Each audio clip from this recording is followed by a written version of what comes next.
Hello दोस्तों, आज हम पढ़ेंगे सेट्स के बारे में। सेट क्या होता है? सेट्स की प्रॉपर्टीज़ क्या होती है? क्या सभी कलेक्शंस सेट्स होते हैं? हम समझने की कोशिश करेंगे। यहाँ दो उदाहरण दिखाए गए हैं। पहला है फूलों का संग्रह और दूसरा है सब्जियों का संग्रह। ये दोनों ही संग्रहों को हम सेट्स कह सकते हैं। यहाँ सबसे सुंदर हस्ताक्षरों के कलेक्शन को हम कलेक्शन ए कह रहे हैं।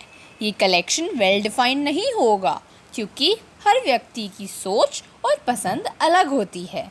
इसी तरह कलेक्शन बी जो पसंदीदा गानों का संग्रह यानी कलेक्शन है, वो भी सेट नहीं हो सकता क्योंकि हर व्यक्ति की पसंद अलग अलग होती है।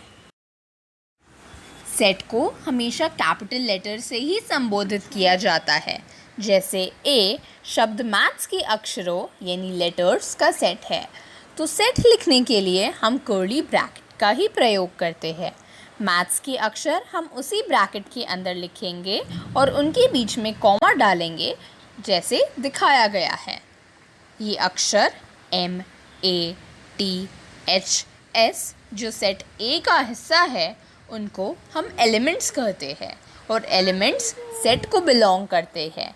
जैसे M belongs to E, A belongs to A इत्यादि। एक और उदाहरण देखिए सेट बी का। सेट बी के एलिमेंट्स को हम किसी भी ऑर्डर में लिख सकते हैं क्योंकि सेट एक संग्रह होता है, इसलिए एलिमेंट्स किसी भी ऑर्डर में लिखे जा सकते हैं। अब सेट सी अलॉय शब्द के अक्षरों का सेट है। अब हम सेट सी लिखेंगे तो हम 2 बार एल नहीं लिखेंगे क्योंकि ये सेट उन अक्षरों का संग्रह है, तो किसी भी सेट में हम किसी भी एलिमेंट को दोबारा नहीं लिखते। अब हम कुछ सेट्स देखते हैं जिनका मैथ्स में हमेशा उपयोग होता है। नेचुरल नंबर्स के सेट को हमेशा n से संबोधित किया जाता है। होल नंबर्स के सेट को W से और इंटीजर्स के सेट को Z से संबोधित किया जाता है।